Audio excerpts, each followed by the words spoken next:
Buenas, un gusto estar con todos ustedes. Os habla el pastor John Ugalde, pastor de la Congregación Cuerpo de Cristo y Remar. Estamos este mes estudiando el libro de Hechos de los Apóstoles, que son hechos al fin y al cabo del Espíritu Santo a través de los apóstoles, ¿no? Vamos a Hechos capítulo 1. En un principio, en el libro de Hechos y Lucas escribió el Evangelio según San Lucas y Hechos de los Apóstoles. En un principio era un solo tomo, ¿no? Lo sacaron en 2 tomos, ¿no? Y vemos que fue escrito a un señor llamado Teófilo, quiere decir amado de Dios. Y este Teófilo era un hombre de un alto nivel adquisitivo, posiblemente, porque lo llaman excelentísimo, ¿no? Y Lucas, que era médico, a veces los médicos en muchos casos eran esclavos de hombres ricos, muchas veces, ¿no? Y posiblemente puede ser que Lucas fue el médico esclavo de Teófilo. Leamos Hechos 1:1 en adelante. En el primer tratado, oh Teófilo, hablé acerca de todas las cosas que Jesús comenzó a hacer y a enseñar. Hacía y enseñaba. Algunos hacen, pero no saben enseñar. Hasta el día en que fue recibido arriba, después de haber dado mandamientos por el Espíritu Santo a los apóstoles que habían escogido. 3. A quien también, después de haber ido, se presentó Jesús vivo con muchas pruebas indubitables, apareciéndoseles durante 40 días y hablándoles acerca del reino de Dios. Fíjate, no les habló cómo crecer una iglesia y el crecimiento, no. Y estando juntos, verso 4, les mandó que no se fueran de Jerusalén, sino que esperasen la promesa del Padre, la cual les dijo, oísteis de mí. 5. Porque Juan ciertamente bautizó con agua, mas vosotros seréis bautizados con el Espíritu Santo dentro de no muchos días. 6. Entonces los que se habían reunido le preguntaron, diciendo, Señor, ¿restaurarás el reino de Israel en este tiempo? Pregunta. 8. Fíjate la respuesta de Jesús. No os toca a vosotros saber los tiempos o las sazones que el Padre puso en una sola potestad. 8. Sigue diciendo la palabra de Dios, pero recibiréis poder cuando haya venido sobre ustedes el Espíritu Santo. Y me seréis testigos en Jerusalén, en toda Judea, en Samaria y hasta lo último de la tierra. Y habiendo dicho estas cosas, viendo ellos, fue alzado y le recibió una nube que lo ocultó de sus ojos. 10. Estando ellos con los ojos puestos en el cielo, entre tanto que él se iba, he aquí se pusieron junto a ellos 2 varones con vestiduras blancas. Fíjate, ¿no? Qué bonito. Los cuales también les dijeron, varones galileos, ¿por qué estáis mirando al cielo? Este mismo Jesús, fíjate, ¿no? Este mismo Jesús, por si acaso, no otro, este mismo Jesús, que ha sido tomado de vosotros al cielo, así vendrá como lo habéis visto del cielo. 12. Entonces, volviendo a Jerusalén desde el monte, que se llamaba del Olivar, o el monte de los Olivos, fíjate, el cual está cerca de Jerusalén, camino de un día de reposo. Y entrando, subieron al aposento alto donde moraban Pedro, Jacobo, que Santiago, Juan, Andrés, Felipe, Tomás, Bartolomé, Mateo, Jacobo, hijo de Alfeo, Simón el celote y Judas, hermano de Jacobo.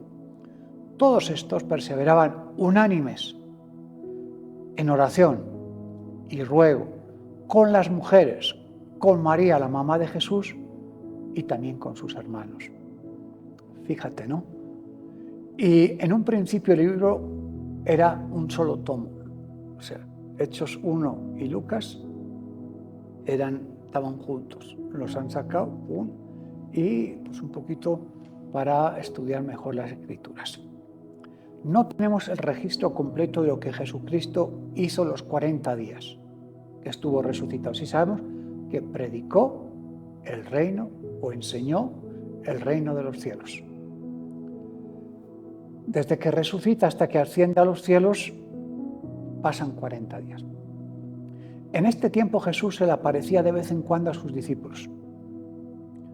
No tenemos las apariciones exactas que Jesús hizo con sus discípulos o con otros hermanos en la fe. Pero si sumamos las veces que Jesús se le apareció, yo he contado 10 ocasiones. Una de ellas estaban reunidos en una casa, no estaba Tomás, y otra vez se le apareció cuando 2 de sus discípulos se alejaban de Jerusalén, iban camino de Emaús. No contamos cuando se le apareció a Saulo de Tarso, cuando iba camino a Damasco, ¿no? Este fariseo de fariseos, este religioso de la colonia romana de Tarso, ¿no? Que iba a capturar los fieles del camino, o sea, a los discípulos de Jesucristo, a Damasco, fuera de Israel, con cartas de los sacerdotes, con todo su esplendor, como juez, como alguien conocedor de la ley. No. Y tenemos el testimonio de sus discípulos, de las mujeres, pero en aquellos días no servía el testimonio en un juicio de un esclavo ni tampoco el de una mujer. No. Pero si la Biblia le da mucha importancia al testimonio, por ejemplo, al testimonio de María Magdalena, el testimonio de María, el testimonio de la mujer samaritana. La mujer samaritana, fíjate, ¿no? Ese testimonio que Jesús le dio en el pozo de Jacob, esa mujer fue a Samaria y llevó el evangelio a Samaria. Fíjate, seguro que los fariseos dijeron, no, es una mujer, no le hagamos caso. Pero llevó el evangelio a Samaria. Luego fue Felipe, y luego fue Pedro y fueron los demás. Pero la primera mujer que fue la que llevó el evangelio. La primera mujer que vio a Jesucristo resucitado fue una mujer. Fíjate, ¿no? No es poca cosa. De las primeras discípulas que tenía Jesús era su mamá.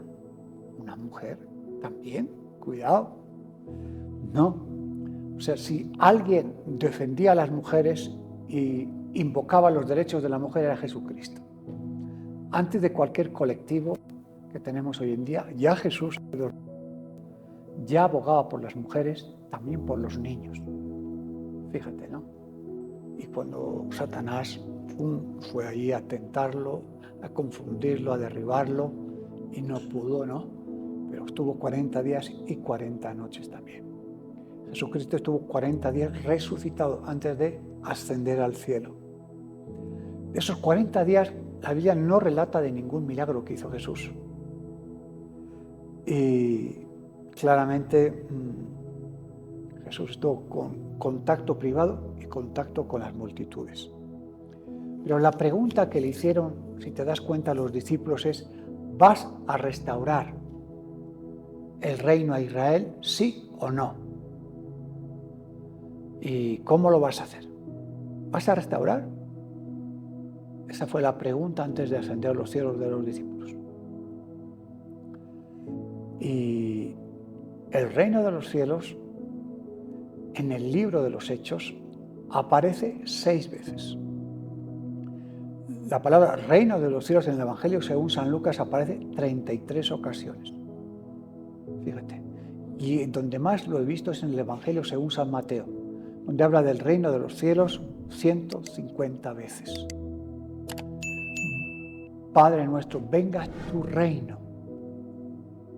Aquí, Padre nuestro, venga tu reino. En la oración modelo de Jesucristo.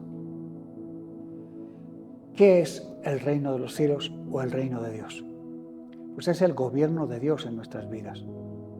Cuando Dios creó al hombre y a la mujer y los dejó en el huerto del Edén, estaban bajo el paraguas del reino de los cielos. Comunión directa con el Padre, sin intermediarios, sin animales que sacrificar, directamente el pecado no estaba obstaculizando nada. Y claro, qué bonito. Y Dios los creó para andar en esa comunión. Y al entrar en esa desobediencia, todo eso se rompe. De todos los árboles del huerto podéis comer, pero de este, hay una diferencia. Cuando comáis de este, si lo hacéis, no os aconsejo, pero si lo hacéis, se abrirán vuestros ojos y conoceréis lo que es el bien y el mal. El conocimiento del bien y el mal. Si hacéis esto, si hacéis todo lo demás que yo os aconsejo, os doy el beneplácito, que os va a ir bien, os va a ir mucho mejor que si hacéis esto. No, al revés, a por ello. Se rompe todo. Salen de esa comunión del reino de los cielos. Crean una enemistad entre Dios, entre la familia, los seres humanos, los animales, la naturaleza. Los animales que les ponían nombres ahora se le vuelven en contra. La familia, que era una bendición, ahora pelea continua unos con otros. El ser humano empieza a sudar, la mujer empieza a menstruar, dolores de parto, la tierra empieza a salir malas hierbas. Ya la comunión con Dios es muy diferente. Había que hacerlo con sacrificios de animales, habría que matar un animal, hacerle el sustituto ahí, porque la comunión con Dios se había roto. Entonces, el ser humano estaba a la deriva. Violencia, asesinatos, violaciones, crea religiones, Torres de Babel, hay miles y miles de religiones, y el Padre ya decide mandar a su Hijo unigénito, a Jesucristo, para poder arreglar esa comunión rota, ese problemón. Y quiere arreglar el problema desde dentro hacia afuera, desde el corazón, desde el interior afuera. Entonces, ¿vas a restaurar el reino a Israel? ¿Vas a expulsar a Roma de nuestro territorio? ¿Vas a traer dólares al país? ¿Vas a arreglar la inflación? ¿Vas a arreglar? ¿Va a haber más trabajo? ¿Va a haber inversiones? ¿Van a bajar los precios? ¿Va a haber gasolina? ¿Sí o no? Y todavía no lo entendían. Nos cuesta entender, igual que a ellos, a nosotros nos cuesta entender mucho. Vayan a Jerusalén, estén unidos y esperen la promesa del Padre. José, el hijo de Jacob, que lo tuvo con la amada Raquel, que tuvo a José y a Benjamín. José tenía desde pequeño propósitos de Dios. Todos tenemos, pero él lo tenía más claro que nadie. Y él sabía que tenía un propósito, su papá también. Pero sus hermanos no estaban de acuerdo con eso. Y Dios le dio autoridad, le dio dones muy importantes, gracia. Y los propósitos de Dios no se cumplieron de un año para otro. Tardaron, tuvo que pasar soledad, traición de su familia, injusticia, cárcel, esclavitud, hasta llegar a ser primer ministro de Egipto. El rey David, cuando era un jovencito, con su papá Isaí, cuidando las ovejas de su papá, va el profeta, lo unge como rey de Israel. Ya había un rey que era Saúl, y lo bautiza en Espíritu Santo y fuego. ¿Qué tuvo que pasar hasta ser rey David? Traición, persecución. Querían matar todos los días. Y esperar el tiempo de Dios. Fíjate, ¿no? Jesús empezó a los 30 años el ministerio. Tuvo que esperar. Dice que por lo que padeció, aprendió la obediencia. Josué esperó con Caleb en el desierto 40 años. Entre un montón de rebeldes, tuvo que esperar 40 años. Por eso siempre digo, la queja mata la fe y enferma tus huesos. O sea, tenemos que aprender a confiar en Dios. Ahora entremos en una nueva etapa. Todo lo que aprendieron con el Señor Jesucristo, tienen que empezar a aplicarlo y a enseñarlo. Pero recibiréis poder cuando haya venido sobre vosotros el Espíritu Santo, y me seréis testigos en Jerusalén, en todo Judea, en Samaria y hasta lo último de la tierra. O sea, recibiréis poder, dinamita, seréis testigos, mártires. Y se cumplió la palabra literalmente. Como un grupo de pescadores galileos, del vulgo, no profesionales, cómo van a ir por Jerusalén, por Grecia, por Roma, tratando de decir que Jesús resucitó.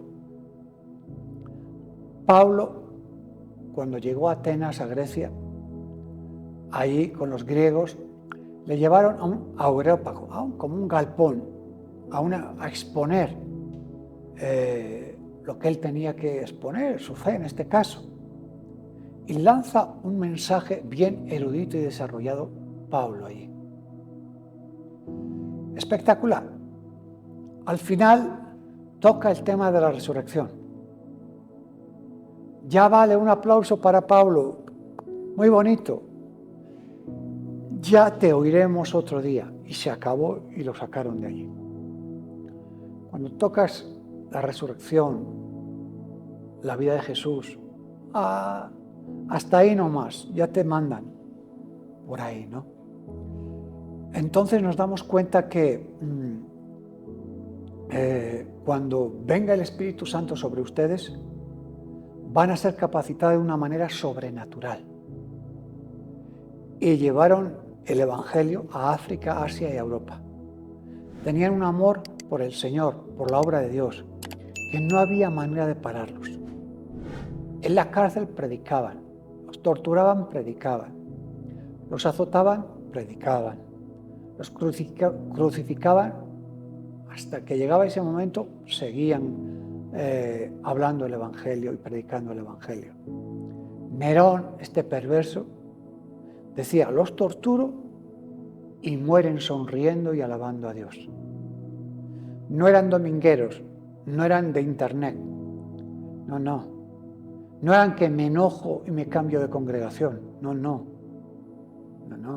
Sabían amar a Jesús y soportar las aflicciones. Ya, pero es difícil. Sí, claro que es difícil. Hechos capítulo 2, versos 41 y 42, ya para acabar. Fíjate lo que nos dice. Así que los que le recibieron su palabra fueron bautizados y se añadieron aquel día como 3.000 personas. Y perseveraban en la doctrina de los apóstoles, en la comunión unos con otros, en el partimiento del pan y las oraciones. Y sobrevino temor a toda persona, y muchas maravillas y señales eran hechas por los apóstoles. Fíjate qué hacían, ¿no? Algo tan bonito que hacían, ¿no? Los primeros apóstoles, ¿no? Fíjate, ¿no? Perseveraban en la doctrina de los apóstoles, lo que habían aprendido de Jesús. Jesús les enseña a los discípulos que luego eran apóstoles y estos tenían que seguir enseñando al pueblo, ¿no? Dice que cómo vivían los cristianos del primer siglo, la iglesia primitiva en Jerusalén. Pues uno, perseveraban en la doctrina de los apóstoles, predicaban el evangelio de Jesucristo. Dos, ¿qué hacían? Pues la comunión unos con otros. O sea, había una comunión y en el partimiento del pan y las oraciones. Compartían, hacían su santa cena recordando a Jesús y nunca se olvidaban las oraciones. Fíjate, ¿no? Se compartía la palabra en las plazas, cárceles, sinagogas, a muchos y a pocos. Tenían la responsabilidad y el deber, el evangelio había que llevar hasta la última persona del planeta. 50 días después de la crucifixión, ya después de recibir poder en Pentecostés, en aquel tiempo no existían los templos como ahora o locales de culto. A veces el culto era en el pórtico de Salomón, en la plaza de no sé quién, en la casa de un hermano. y los apóstoles predicaban la palabra, por la mañana, por la tarde, por la noche, a cualquier hora. No solo eso, sino que pusieron un nuevo estilo de vida, no un parche religioso del domingo. Cuidado. Entonces, no era suficiente con un día a la semana ir al culto. No. Comenzaron a desarrollar un sistema de vida comunitario. Ellos fueron el terremoto en Jerusalén. Los rabinos, los sumos sacerdotes, los jefes de la religión judía, no pudieron inculcar este estilo de vida en el pueblo, porque ellos no lo hacían tampoco. Solo en el Antiguo Testamento, en el desierto, peregrinaron 40 años viviendo en comunidad. Pero entraron en Canaán y la tierra fue repartida y cada uno vivía a su manera, como nosotros vivimos hoy. Unos agricultores, pastores, carpinteros, lo que fuera. Y una vez al año iban a la fiesta de Pascua, Shavuot y tabernáculos. Y ahí se acababa su vida religiosa. Los días demás a trabajar, a ganar dinero, a hacer una casa más grande, estudios profesionales para mis hijos, y al Señor lo agarramos cuando tenemos algún problema o cuando toque ir al culto o a la fiesta.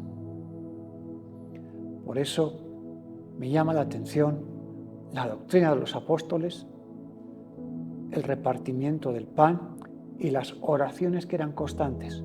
No dejaban de orar en las casas, en el culto, donde daban. Fíjate, ¿no? Y sobre todo necesitaban escuchar la práctica. Tenemos mucha teoría erudita, muchos cabezones del Evangelio y vemos muy pocos hacedores. Por eso hay tanta división, porque no hacen y hablan. Y entonces el problema nos viene a nosotros. Por eso la iglesia primitiva. Que Dios te bendiga.